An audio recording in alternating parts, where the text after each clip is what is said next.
I'm Scott Schultz, co-owner of Simple Life Hospitality. And I'm Wendy Schultz. The Simple Life Hospitality is a vacation rental consulting and management firm, and we operate in both Wisconsin and Florida.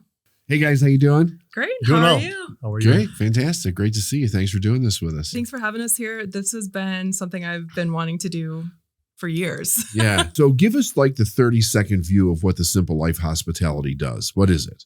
So we are hired by people that own properties that are vacation homes that are Like looking, VRBOs and Yeah, they're looking to have someone rent the property when they're not there, so they can use the property when they want to, enjoy it, and then have it pay for itself through rentals when they're not staying there.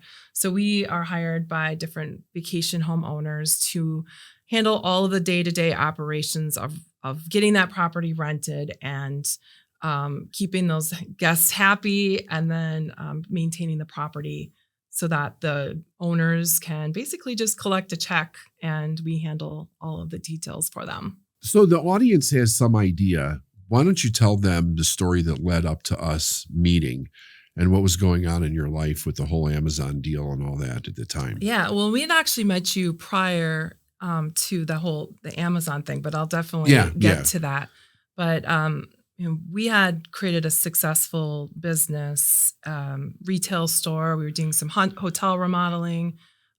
We had actually where the clocks come into play. We had been putting clocks in these hotels, and people that were staying there at these hotels found that these clocks were really useful. They really wanted one, and so they would come into our store and purchase a clock.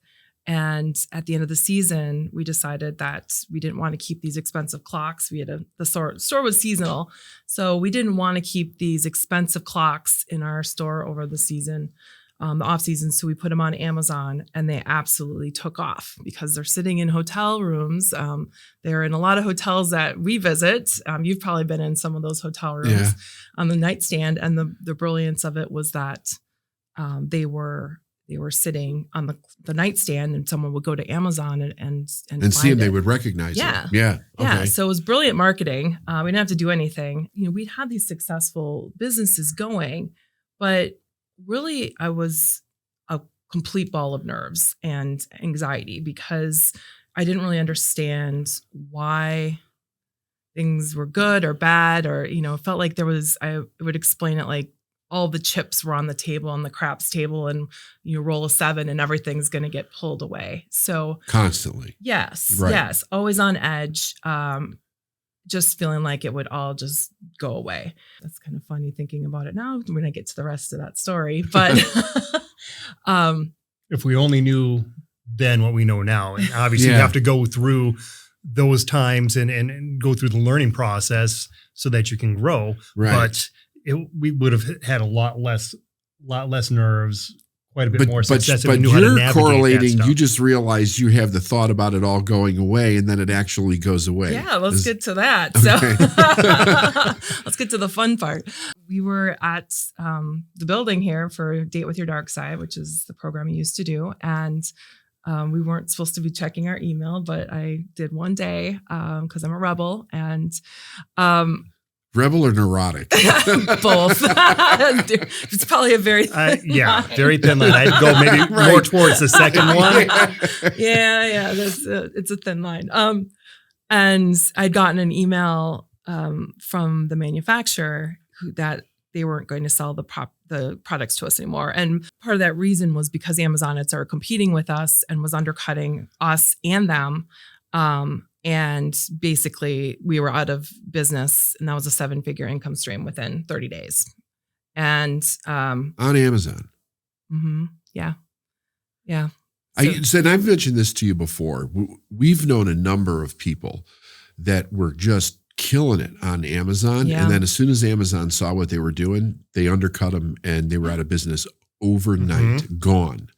It is crazy. And the manufacturer had asked us if we were selling to Amazon, and we hadn't. So who knows if the product was even the same product, or if they had outsourced it to be, recreated in China and completely different. I don't know. But the manufacturer told us they weren't selling to us. And so that was a significant amount of revenue, obviously, 7 figures each year. And then, I mean, if you notice on Amazon, it's obvious they have a ton of white label product that mimics the brand name, and they're cutting and then they'll market it above whatever you looked up. Sure. Right. So like maybe if you're you're right at the top. Yeah. If you're looking up like Fruit of the Loom underwear, they'll have Amazon underwear that looks identical to it for half the price that comes up on top. Right. You didn't even look that up. Yeah. It's awful to have the people that are helping you build your business then undercut them. But you know, they're doing okay. Yeah. Well, that's the competitive model, right? Right. They're doing okay. So that was really a struggle after, because we were using those funds from that business to fund our other business, which is the vacation rentals management company. And we had, after a while, decided to close the retail store because we were getting a lot of people starting to want us to manage their vacation rental. And so we had salaries, we had all these software expenses, a lot of expenses that the Amazon business had been funding. So we very quickly lost footing and started taking some of those almost like loan shark payday loans where they're very expensive and there's a very rapid pay down. Yeah. And how long did it take you to find out something was wrong with the Amazon thing? Not to backtrack, but I don't know that I've ever asked you that before. Like, what did you notice was wrong? Because you're killing it. And then one day, what happens that you find out something's wrong? The first thing that started to go wrong was that the manufacturer was not happy that we'd put those on Amazon to begin with. In the beginning, they didn't want to deal with end users. They wanted to deal with hotels only. Okay. And I said, well, let me take that business. I'd be happy to give you another revenue stream. I'll buy from you and I'll put them on Amazon, take care of all that. Well, all of a sudden they started competing with us and so we were competing side by side. And then all of a sudden Amazon popped up, and Amazon, if you know anything about Amazon, there's this buy box, and then they call it the buy box, the one that's going to be actually the one that if you click on it, it's going to be the first one there. Yep. And then there's and 50 other sellers. So they kept taking that. And every time we would try to lower the price a little bit, they would be one more penny underneath. So that's where, so that's where things started to lose, we started to lose our footing and seeing that was happening. But so it crumbled pretty quick. We fought pretty hard too against, when it was just us against the manufacturer. Like we would, why would they compete against you? Like, why would they do that? I don't know, because it wasn't something that they were going to do to begin with. Right, exactly. They did not want to be on Amazon, and for a while, I think they were content. Except, why would you sell it to us at the volume price when you can sell it on Amazon? So and that's So I mean, so I can understand that, but we would lower it by a penny below them, and then you would get an email from the distributor. It's like, don't do that again, otherwise we won't sell to you. You know.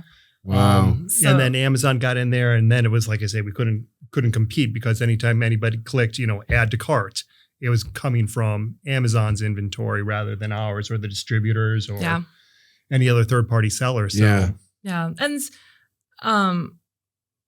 I guess I knew that was probably a fleeting business. It wasn't going to last forever. Technology doesn't last forever, although they're still doing pretty well, I think, on Amazon. But it helped in the moment. Yeah, it did. But it certainly wasn't. I wasn't ready for it to just disappear in 30 days. You talk about how it helped fund our vacation rental business. Yeah. I mean, we purchased 3 properties during that time that we used as rentals. So again, that funded the next phase of our business. But once that Amazon business dried up, now we've got these properties with the mortgages and the expenses that are brand new and still trying to gain traction rental wise, that once the Amazon stream dried up, like now we're faced with a lot of expenses and nothing coming in quite yet. So the loans, we were having to pay back exorbitant amounts of money in short periods of time, and we just didn't have that cash flow. But we were starting to get behind on some things. And then we started to get to our high season with vacation rentals. And we thought, okay, well, we made it thus far. We, basically made it to the high season. But then March of 2020 occurred, and all of a sudden COVID, all of our bookings went away. And it was a really, really scary time. Sure. It was terrifying. And I remember just looking up at the sky being like, what the fuck is going on? Like, what is going on here? And really just being absolutely terrified. And it's funny because I would listen to these types of podcasts. Like you had Arjan on, you had Angelique on, and you had all these people on, and I would listen to their stories, hearing where they came from, and wanting to said, this is a story I'm going to tell from stages someday. And I'm actually getting goosebumps talking about that. But seriously, that was what got me through, because there was really nothing we could do. We had applied for all these SBA loans. We couldn't get any more credit cards. We were already on credit card plans, and we had to cancel all of our cards just to be able to be on those plans. We were working with a company called Corporate Turnaround that helped us to renegotiate all of the loans, and and write off some of it and get on better payment plans. And it's actually funny because we were private coaching during part of that period, and you said, this is going to turn around for you in 7 days. And in that 7 days, I got a postcard from Corporate Turnarounds, which is kind of funny, that the same word there. And anyway, I just had to surrender, and there was nothing else we could do. Like, we couldn't find a job. We couldn't. There was nothing. There was nothing. They we put were fine. thousands of businesses out, all over the country overnight. And we had, we always said, well, if we ever need to, all else fails. Yeah, we can go bartend. We could go bartend. Well, work at restaurants. Those are all gone, all closed. Right. And do a meat raffle in Wisconsin, right? We're gonna all go to a meat raffle sometime. I don't know. Let's do one here. We'll just do one. We'll do one here. We'll flood the office. There you go. And so when that moment of surrender really happened, that's when things started to turn around. And those loans that we had been denied for from the SBA, all of a sudden during COVID, they're handing out loans left and right. Yeah. And so we were getting the loans we needed. Our mortgage that was almost, we were able to keep it up, but we almost were going to be behind with it. And we were able to put that in forbearance and have no repercussions at all with our credit history or anything like that. And grants were being handed out. And so we started to see the things coming in because there was nothing else we could do. Right. We really had to just have faith. And then COVID really accelerated our business. And because it started dumping all that cash, right? Yeah. So it wasn't just you guys getting cash, but other people were getting cash. Right. And people were starting to go to vacation rentals instead of hotels. They still wanted a vacation, but they weren't getting on airplanes, or they weren't getting on cruise ships or going to Europe. And what the perfect business to be in, like social distancing, right. your way. Absolutely. You get to go to another place. There's nobody there. You don't have to deal with anybody. Yes. You have your own kitchen, and They have big enough properties that, you can get the whole family, extended family with, 10, 12, 15 people, or you can get two families together if they trusted, being comfortable being in that situation. Your own people. So, yeah. So, and people were starting to buy vacation rentals because they saw that you could go work remotely somewhere and have this place pay for itself when you weren't staying there. And so we really had a big influx of business. And I think that was one of the biggest moments of one of my favorite phrases of yours is God is good all the time. And that has been so true for us, because who would have thought that COVID was going to, first of all, come there, and then for us to go from thinking that we were losing everything to propelling way forward. And other times we've had where we've gotten sued and we won the case, and the lawyer that represented us ended up buying a property from us that we're going to manage. And then we had another cease and desist letter, and the connections that come from all these different things that I think are not good at the time, and they end up being the best thing. Yeah. Yeah. And you don't necessarily know at the moment why it's good. And going into gratitude has been sometimes hard to do, but I know that things are good. This is happening for a reason to help propel me forward. I just don't necessarily know why at this moment. We were actually in Florida when we got the cease and desist letter. And obviously it's the first cease and desist letter that we've gotten as business owners. And it was such a punch to the gut, and completely took the wind out of us. Like, what are we going to do? We have no idea how we're going to get through this. We've never seen this before.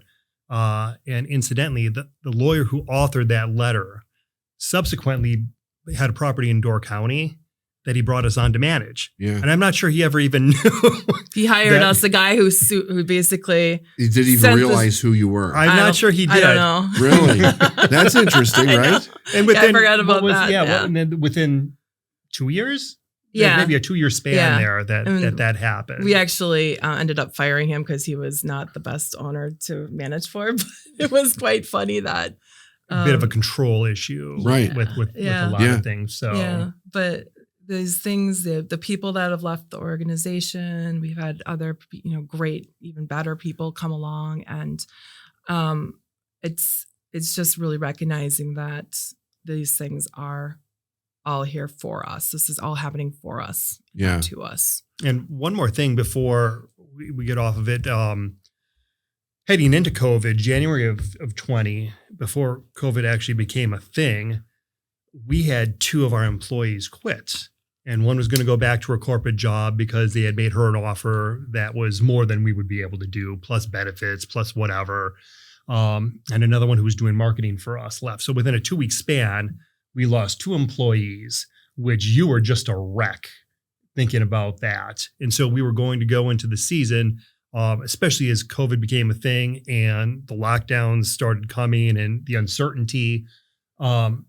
Basically, we had to look at each other and say, we've got to run the ship here pretty much by ourselves, aside from like our cleaning manager and her staff that are on the ground and in the properties. The day-to-day of the business was basically going to be us. And we didn't hire anybody until well into COVID. And again, it was busy those summer months because people were going to the vacation rentals. So and that was another thing that was good because they left. I would have had to lay them off because there's no way I would have been able to afford them during that time, at least my negative thinking. Yeah. And the other thing that's interesting was watching just human behavior, because when the government started cashing those checks, people started spending them. Oh, yeah. Oh, yeah. And it wasn't like they were like, well, maybe we better take this money and put it aside in case it gets really bad or worse than it is or whatever. Like, they started going out and having fun with that money. So it was just like human psychology, right? You think here we are in the middle of the worst crisis we've ever seen in the world.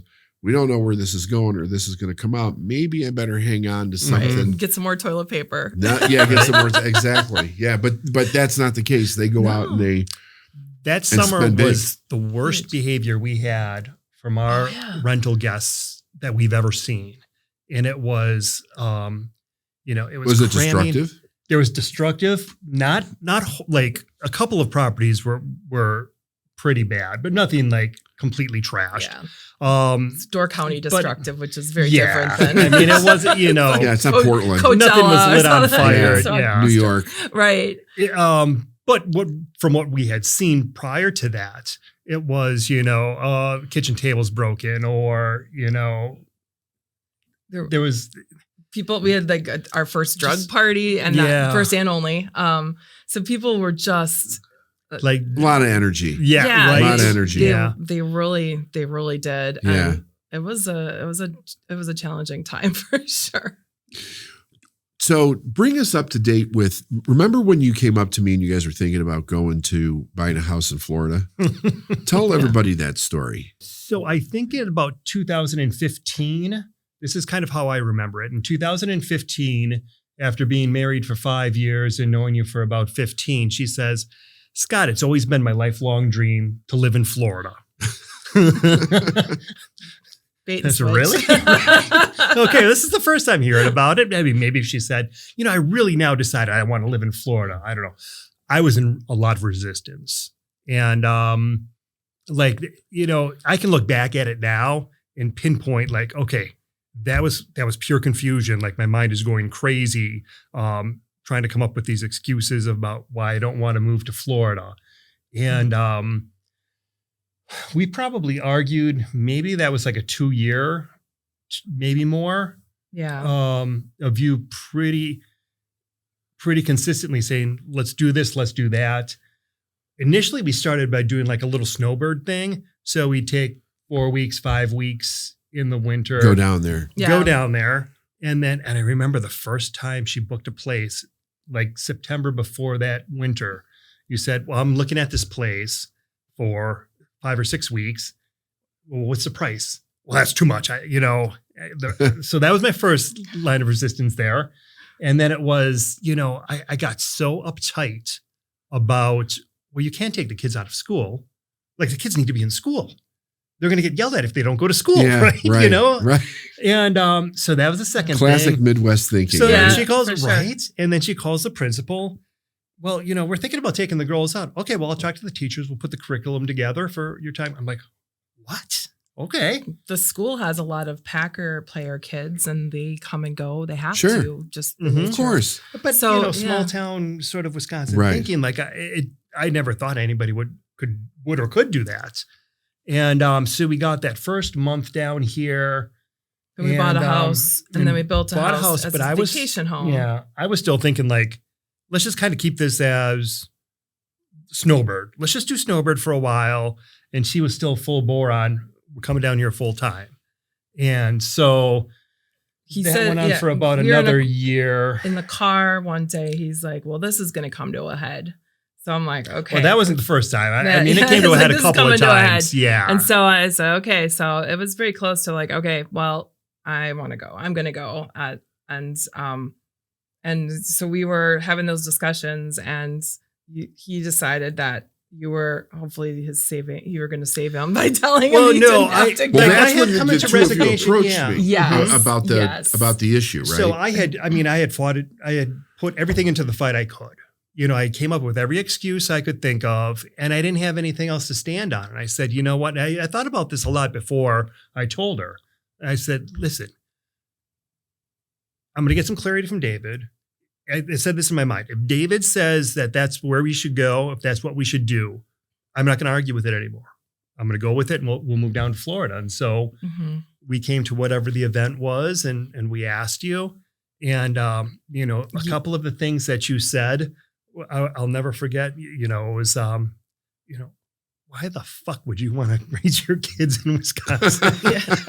Well, that was the second. Get the hell out of the Midwest. Second day. Yeah. The first day, you had said basically, I had said we were looking to start the business down in Florida or run the business, and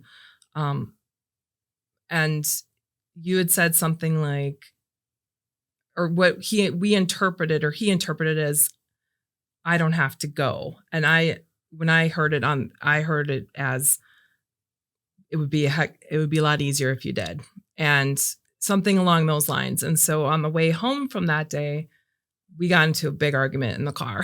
And so the next day we asked you for clarification. It was spelled out pretty simply, and that was September of 18. Then we moved in. The next time we were down here was in 2019, and we had just moved in March. And you were proud, got up to the microphone and said, David, we moved to Florida. And you said, what took you so long? And she's like, it takes a little while to, pack up a house and move a family down. And but the idea was you did all this before the COVID thing. Yes. We had almost a full year. Before Yeah. COVID hit. So we had a real normal, good first year. And not that COVID was bad down there. I mean, it's what it was for a lot of people. It was probably really a little bit better for us. For us down there. It was a lot. In terms of what was closed and open. But yeah, that was one of those moments where he had, he put his entire trust in whatever you said. And thank God you said move to Florida, or you said that it would probably be good to move to Florida because you wouldn't raise your kids here. Didn't you tell me that when I talked to both of you the first time, you both walked away with me hearing us? You heard me say different things. Yeah, so I think I had heard something along the lines of, you wouldn't need to move to Florida, but you should. And I think what I tried to say to her in the car was, well, he said we don't need to, we should, but it's not like need being necessity and absolute. And it was more so like kind of like a half-assed comment, like kind of ribbing her a little bit. And then and before we got to the hotel, like we're ready to split again, it's like we're fighting. So we definitely heard it a little bit different. But the funny part was, like, regardless of what I said, like I knew we were going to move down. It's just a matter of when. Yeah. Yeah. And even with the girls, they were in the 3rd grade and the 5th grade at the time. And so we announced in September that we were going to be moving to Florida, and they were just absolutely defined. Well, I'm not moving to Florida. I'm not leaving Wisconsin. As we got, that's what everybody from Wisconsin closer and closer. The Midwest, they picked it up from somewhere, didn't they? Yeah, for sure. It is the hardest place to get out of if you're raised there. It's like a cult, like the casserole cult or something, right? So it's a meat raffle, boot or a deer camp. We got. And hey, we still go back. We still love our roots. We do have a house there. We have our business there. Yeah, no, it's fun. We run it's a great place. We run it from Florida, our business, and we do go back and we do really enjoy our time there. But we do it in small doses, and we definitely notice different mindset. And not that I'm wanting to be judgmental of that. I'm not. It's just that what we were trying to do with our business and grow ourselves, and that's just not happening a lot, right? In this, in where we were, and so we needed to surround ourselves with some more of different individuals. Yeah, it's a different environment. Mm-hmm. It's a different environment, and until you get out and can kind of take a step back and look in at it from the outside, right? I had a friend who moved away after college. And every time he would come back at the holidays, and I think it's before I met you even, when are you moving back home? When are you going to move back home? And all of a sudden 2-3 years later, I'm still asking him, when are you moving back home? He's like, dude, I live out here now. Yeah. Home's not here anymore. I'm not moving back to Green Bay. Yeah. And so, and that, I remember it, like it kind of caught me off guard. I didn't know what to make of that. Like, well, but we always go out and drink together. What are we going to do? Right. Yeah. Who am I going to hang out with anymore? Exactly. Got to find somebody else. Exactly. Got to find Wendy. Yeah. Got to find Wendy. Yeah. So after COVID, like, how's your business grown? How did you do after that? Oh my gosh. So that year that we lost the Amazon business, we were at about $295,000 of revenue, which sounds like a significant amount. And for a lot of people that is. But we also our expenses. And what year was that? That was in 2019. 2019, right before it hit, right? Yeah. Yes. Okay.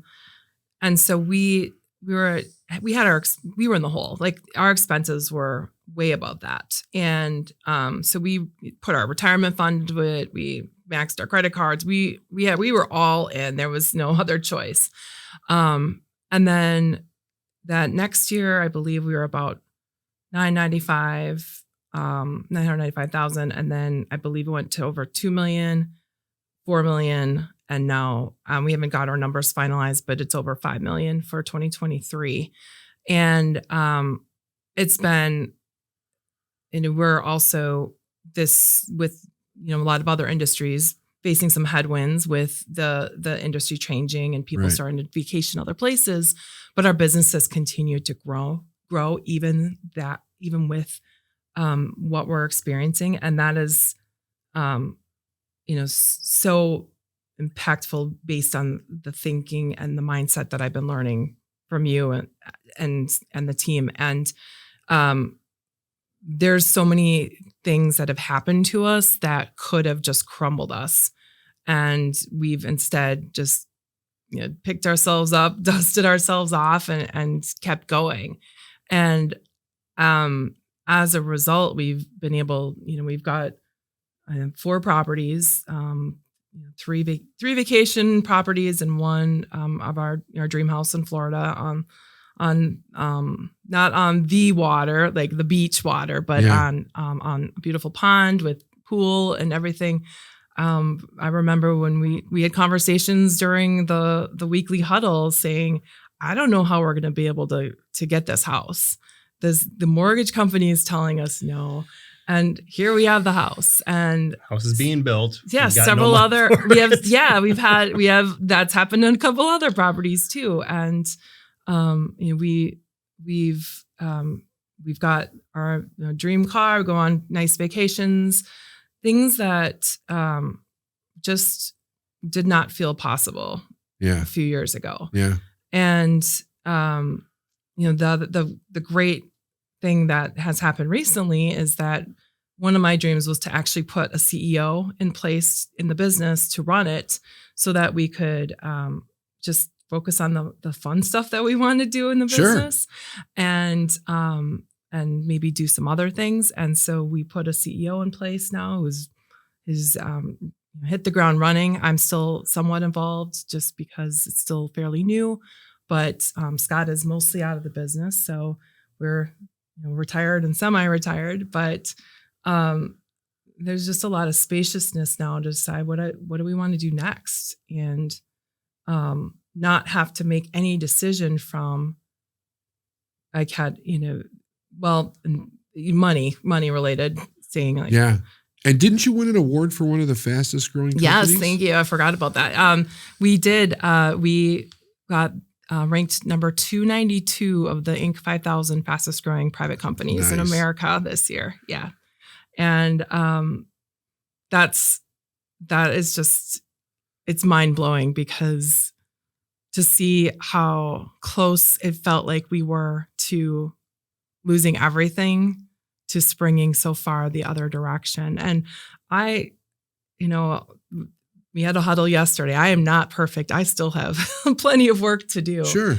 Plenty of mindset things that there's a lot of that stuff's really ingrained in there. So this is ongoing work. It's not something you can do once and call it quits. It's an onion of layers and layers. No, it's a lifelong, like you have to decide, like this is a practice for life, right? Retraining yourself to think and it's not just like, I'm going to think different. It's viewing the world different. It's making decisions based on problems and real time issues to do things that seem completely out of the norm for most people, especially like if you come from the Midwest, because it's always like you've got to save all your money and do this. And then maybe someday, if you have the cash, you could do those things. Yeah. And this is about making the decision first, and everything else follows 100%. that decision. And I was a big Dave Ramsey follower, and, I'm not knocking him. He was a blessing to many and to us for a lot of years, but also I had to undo. You had to undo all of it. All of it. Yeah. And I still have to undo it because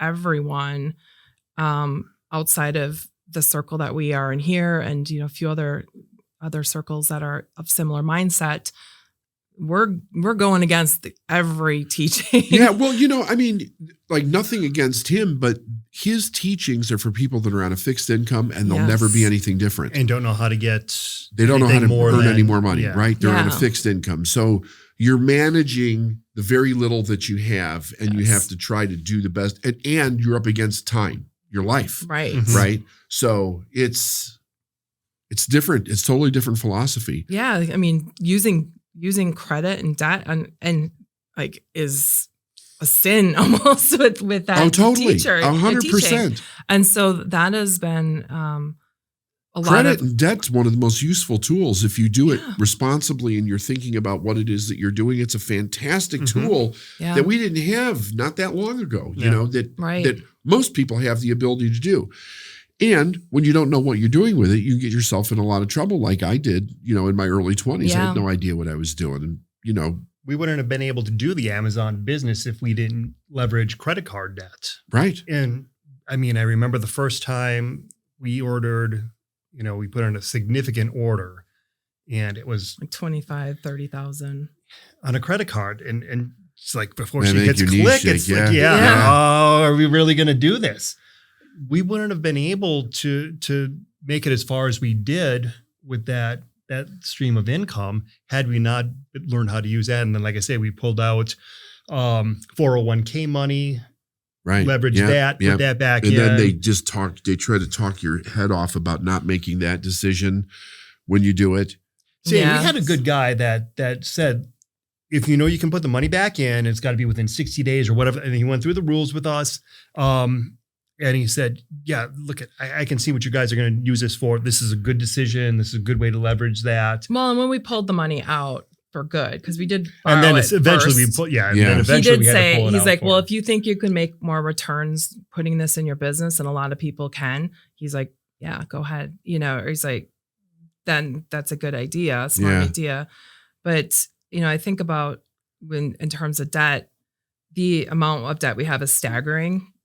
If I, look at it, but I also know that's not going to take very long. If I, it's like a couple of years if I just put it all, towards it. And I don't want to do that because some of those loans are 3% interest. I'm never going to pay that back until I have to, because what I can make instead of paying out I can pay out 3% and keep that money in house and make 20% or whatever on it in return. And there's business owners everywhere are using debt, or they are getting capital from raising or there's not bonds. A business. There's not a starting business that doesn't have to. Either a small business owner is going to bootstrap like we did, right, when we started, or you're going to have somebody that they're going to look for investors. They come up with an idea and they're going to have investors. Right. There is no business that doesn't start with debt, unless you're talking about somebody who's starting a second business and they got a pile of cash and they're moving it from that direction.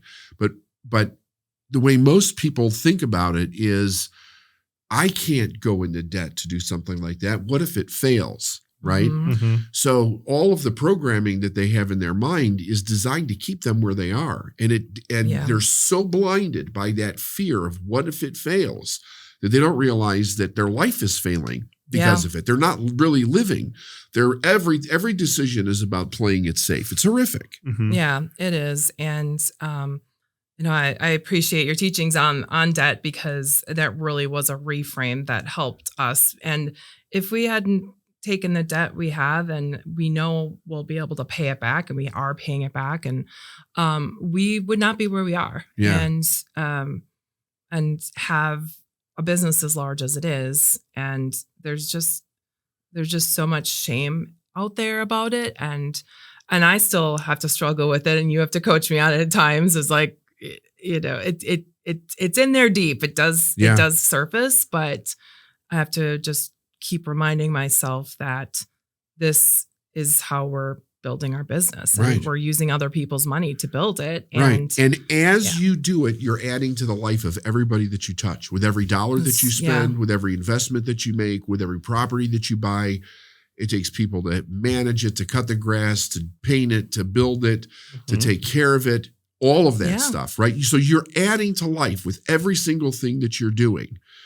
By doing that. Absolutely. Right? When you take that little bit of money and you put it in a savings account someplace because you're scared to death to go try to do anything else, you haven't really even added to your life. You're hoping that at 65 or 75, you have enough to be able to make it with Social Security and maybe your military pension or whatever it is that you've got.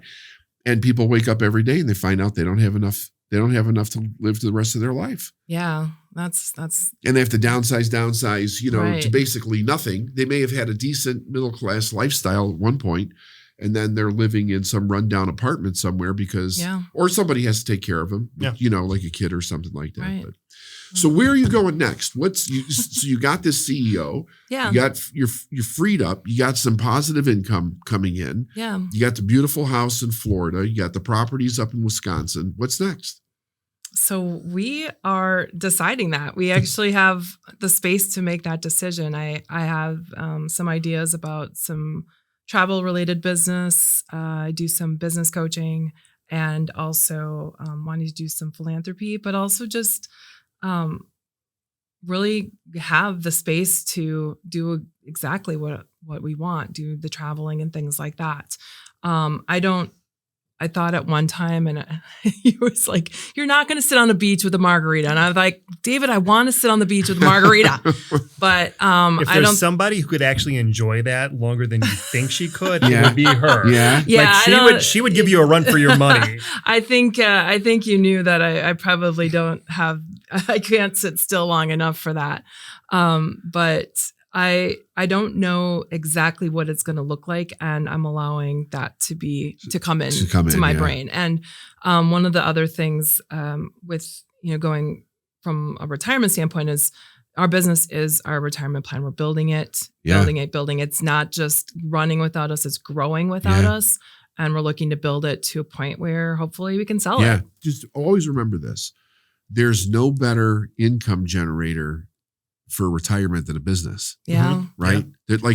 There's no place where you can invest your money and dollar for dollar make the equivalent income back that you want than a business. You're never going to find an investment out there in the world that'll touch it. That is if a person has the chops to be able to do it and they're willing to take a few years and just learn their mindset and a few business principles, they could set themselves up for life with some solid businesses and have a positive cash flow forever. Yeah, absolutely. And whether that business is going to be continuously run, and we're not in it at all and just letting it run and goes forever, or if we end up selling it at some point to someone else, either way is our retirement plan. Yeah, that it'll bring us the income we want. That's fantastic. Well, congratulations to both of you. Thank you. And we thank you so much for helping us on this journey. And it's not always been easy. And thank God you're here, because I don't know that we would be able to have made it through some of these things without your help. My pleasure. I had the same kind of help. So we all need it. Thanks for coming in. Thank you. Thanks for having it. us.